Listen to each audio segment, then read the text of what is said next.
Hey, good afternoon, good evening, good morning. SPC 205 once again coming to you live on tape from the campus of Aiken Technical College here in the bustling metropolis of Graniteville, South Carolina.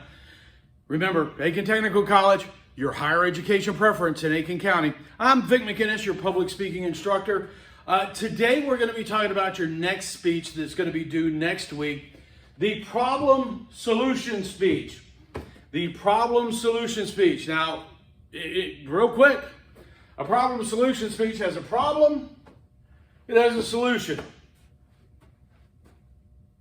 All right, thank you, good night, that's it. No, that is not it. That is in no way it. It's a lot more detailed than that. We're going to go in, each of these two parts have two component parts. We're going to go into those, and then we're going to look at a couple of real quick examples. The first part of your speech is going to be the problem. The majority of your speech, this is an informative speech. It is not persuasive. You are not going to advocate for your solution. You're just going to give us your solution, okay? The first part and everything else in the speech is going to look the same. You're going to start with an attention device. Your introduction should also include your credentials, a statement of purpose, and a preview of your main points. Then your first main point, or you can turn it into two main points, will be the problem with its two component parts. You'll transition to your solution with its two component parts. Then you'll transition to your conclusion where you will restate your purpose, review your main points, and then give us a closing statement. Your closing statement in this should not be persuasive. It's just a simple statement of facts, okay? So that's going to be the broad outline, and I will later on this week sit down with you and go over the rubric so you know exactly what you're going to be graded on.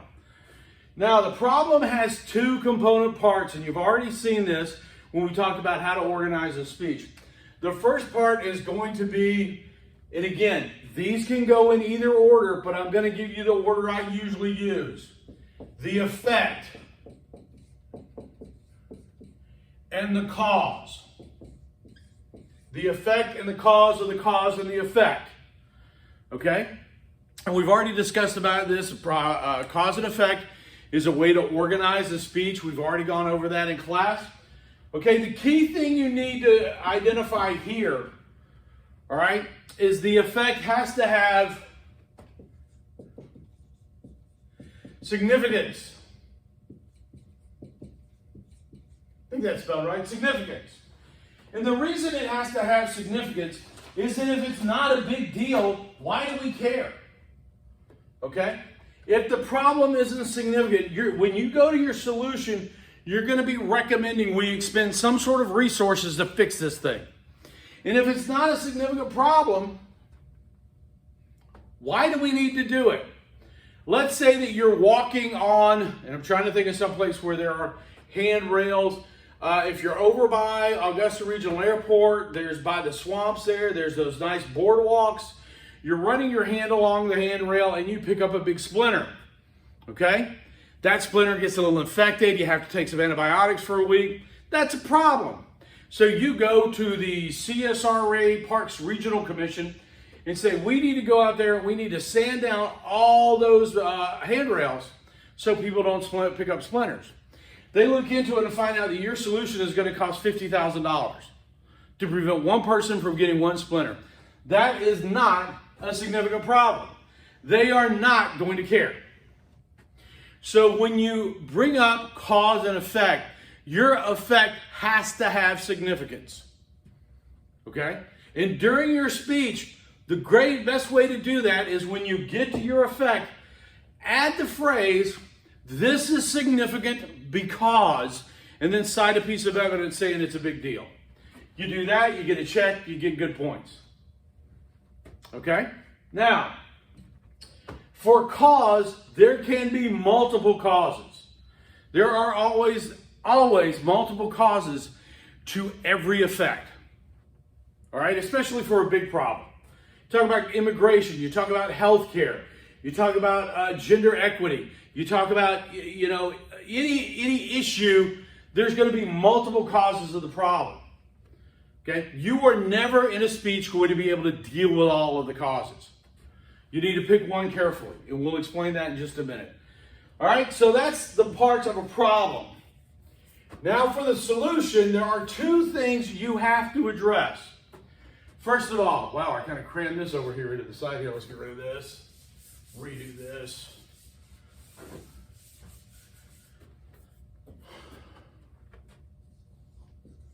Problem, effect, cause.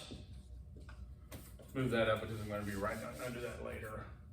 Cause. Your solution also has two parts. The first we're going to call practicality. Okay? Practicality. The way you prove practicality answers this question. Can we do it? Can we do it? Okay, we've talked about the fish population in Clark Hill Reservoir. If I came up with a solution to the problem of the fish population in Clark Hill Reservoir, and I said what we should do is we should build a big screen over the entire lake to filter out all the pollutions that allow sunlight in. Is that practical? No, it's not. It's not. There's no way you can build a dome that big at this time with what we know about engineering and the materials we have. That is not a practical solution. Another practical question of practicality is how are we going to pay for it? All right, everybody's got all these bringing through what I call the three-word solution to a whole lot of complex problems. Immigration, build a wall. How are we going to pay for that wall? That's the practicality question. Sure, build a wall is a great idea, but can we actually do it? Healthcare, Medicare for all. Can we afford it? And if we can, how are we going to afford it? That's the practicality question. And you have to address practicality. The next thing we're going to call efficacy. Now, efficacy is a word you don't hear very often. It's usually used in terms of medications and treatments for diseases. But efficacy asks the simple question, will it work? Okay? Will it work? Can we do it? All right? All the time we come up with solutions that are really good solutions, but when you say, well, will it work? And you have to look at them and go, well, you have to be able to prove that your solution is practical and we can do it and it's effective. It will solve the problem. Okay? Here's where problem solution speeches in SPC 205 run into problems with the solution. Because students will throw out a solution, they will not prove practicality, they will not prove effectiveness, and then they'll just move on. This is not show us a problem, give us a solution. You have to show us a problem and then give us a solution that is practical and effective. All right? That is key. You can't just do the front half. Proving the problem and giving us cause and effect is the easy part. Proving that the solution is practical and effective is where you're going to have to use evidence. Now, people all the time look at me and go, well, I'm advocating a solution that's going to happen in the future. How can I prove that something's going to happen in the future is going to be effective? Good question. Find somebody else who's done something similar. Okay? It's that obvious. I'm going to be posting today or tomorrow problem solution speech that I've done concerning student performance, where I find multiple other regions that have done it, which proves practicality, and it worked, which proves efficacy. Okay? You have to prove that. You can't just leave us and say, well, of course it will work. That makes common sense. Which leads me to something I want you to think about. The common sense solution.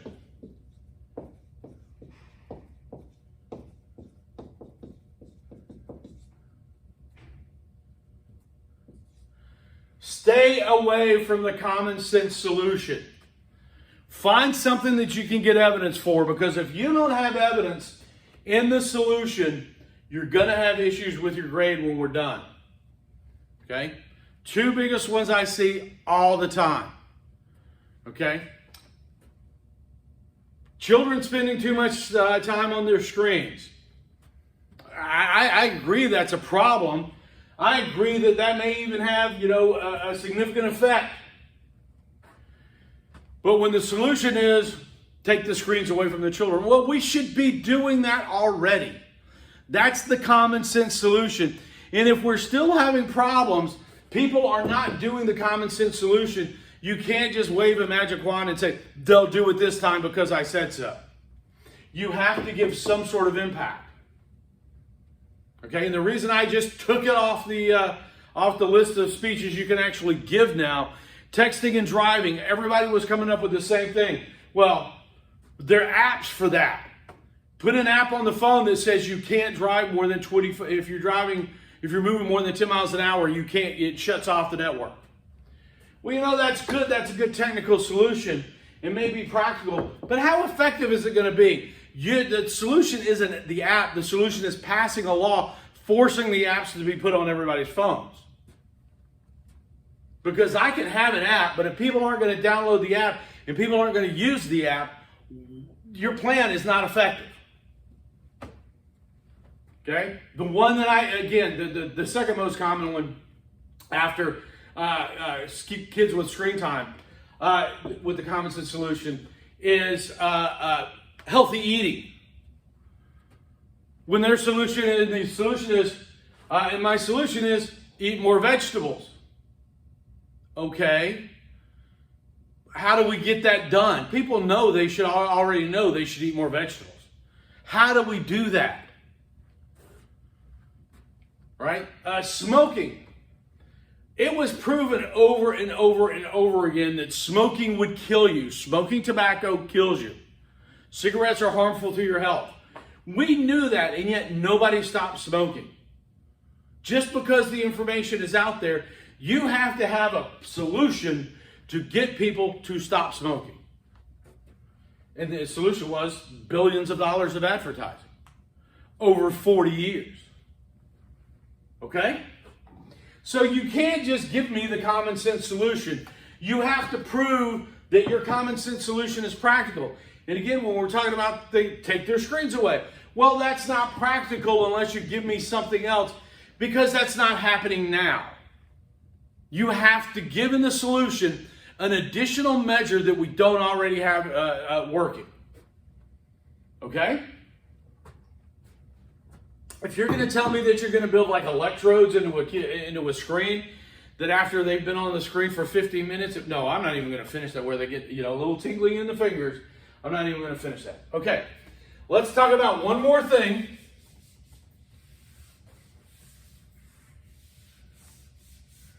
So a lot of time, people come up with solutions that deal with the effect and not the cause.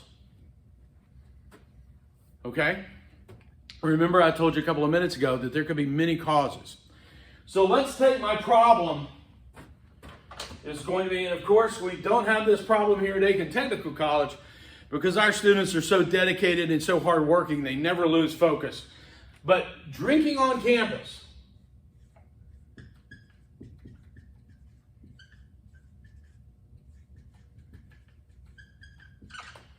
Campus alcohol abuse, and again, it's our Aiken Technical College students are so focused, it's because they're not here long enough to actually get a beer.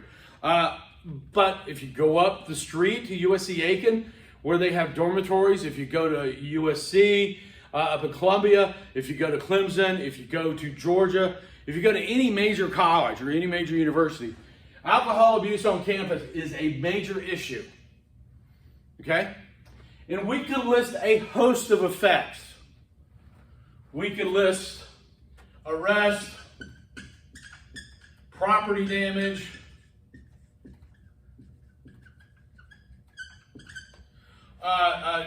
lower GPAs, okay, bad press, okay? We could list any number of effects from that, and they're all significant. And you can have a couple of good effects. You can also have multiple causes. Okay? We're going to pick the cause we're going to look at is boredom on campus. Lack of activities for the students.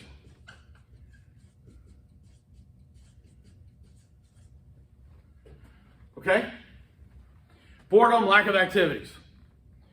All right, so my solution is going to be, can you see? Let me go look here. Let me see if that's visible. Close enough.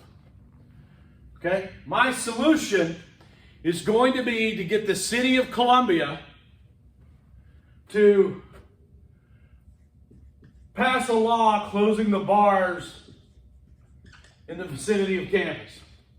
We're going to pass a law closing all the bars within 1 mile of the campus of University of South Carolina, Columbia. Is it practical? Certainly, we can get the city council to do that. All right? University of South Carolina throws around a lot of weight in Columbia. Okay? We could possibly get them to do that. Is it going to solve your problem, though? Is it going to be effective? That's a big no.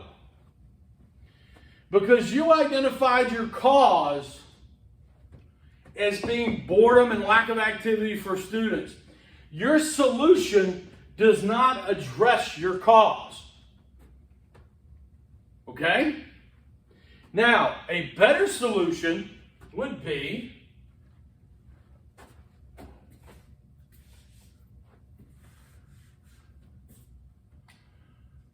more activities. Okay? Can we actually do more activities? Well, we might need a slight increase in the Student Activity Commission's budget, but yeah, we can do that. Will it be effective? Well, we know they tried the same thing at University of Texas, Austin a couple of years ago, and there was a drop in alcohol-related incidents of 33% at UT Austin. So it's practical and it's effective, and my solution ties back directly to my cause. All right? You have to make that link, but you show that it's practical, we have the money, and it's effective because they tried the same thing at a college very similar, or a university very similar to ours, and it was successful. Okay? All right. Let's take another one. I know this is South Carolina, and there are like no hockey fans in this state.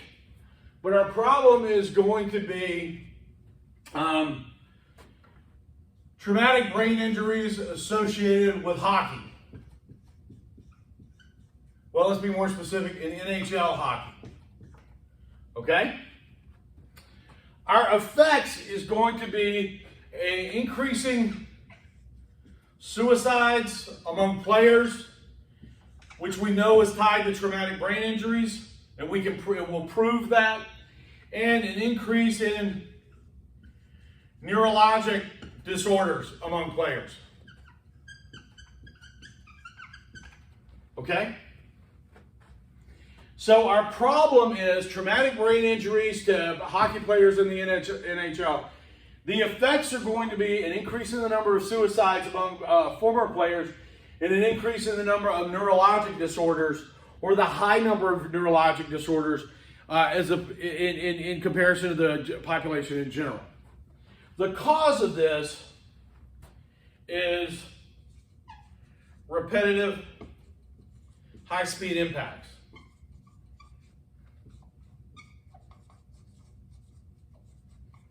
Okay? Our solution is going to be increased doctor visits,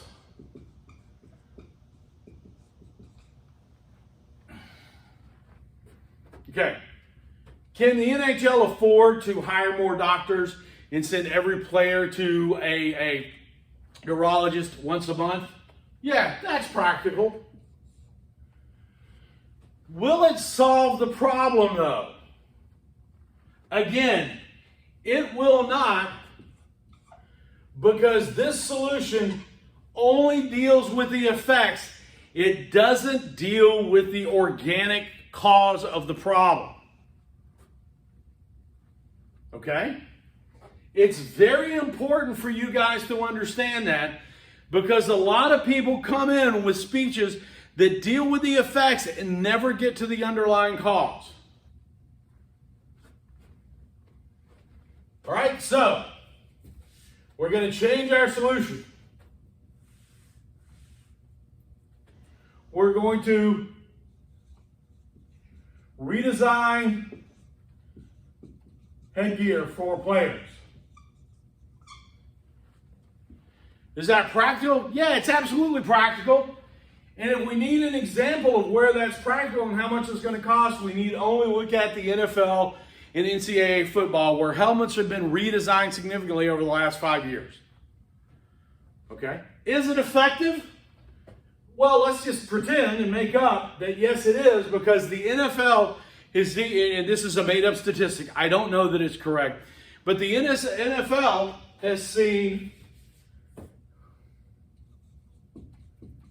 a decrease in traumatic brain injuries of 28% since they've adopted new helmet standards. So our solution deals with the cause. We have proof that it's practical, and we can show that it's effective. Okay, so the question would be here, can I prove practicality and efficacy in one big piece of evidence that says the NFL did this 5 years ago and they've cut down on traumatic brain injuries by 28%? Absolutely, there's nothing in the world wrong with that. If some, and again, when you see my problem solution speech that I'm going to be posting this week, you'll see that I use other cities that have tried something similar to what I'm advocating, where they've had good effect. Well, clearly, it's practical because somebody else has already done it. And it's effective because when they tried it, it worked out well. Okay? But again, so a lot of time, here's the problems we're going to have with this speech, and I hope, and I'll reinforce this when we go over the rubric later on in the week. You guys do really well, students in general do really well in bringing in proof that there's a significant effect in showing us what the cause is. Okay? But when it comes down to the solution, you get, take their tablets away. Good night, and that's it. They don't give us any proof that that's going to happen. They don't give us any way to make something that's not happening now happen in the future. Okay? So when we're talking about 3 pieces of evidence, at a minimum, okay, in this instance, you're probably going to need 4, but you're going to need 3 at a minimum. That's the standard for the speech. You got to have 1 here. You got to have 1 here. You got to have 1 for effect to show it's significant. 1 to tie that effect to a cause. You need another piece of evidence for that. And you have to have a piece of evidence in the solution showing that your plan is practical and effective. Okay? It's that simple. So the organization of your speech this time is going to be introduction, attention device, then the next 3 in an order you prefer, statement of qualifications, statement of purpose, preview of your main points, problem, either order, cause and effect, proving significance and the cause causes that effect, solution, which shows that your solution that you're giving us is both practical and will work. It will be effective. Then your conclusion, where you will restate your purpose, review your main points, and then give us a closing statement. Remember, you're not advocating for this solution, you're just giving us the facts. This is not a persuasive speech. Okay, that's real simple. How long have we been on here? 25 minutes. Okay? That's how you do a problem solution speech. It seems fairly obvious, and in a lot of ways it is, but a lot of students fall down on this second part. They don't prove to us that it can be practical. They don't prove to us that it's going to be effective. Okay? All right.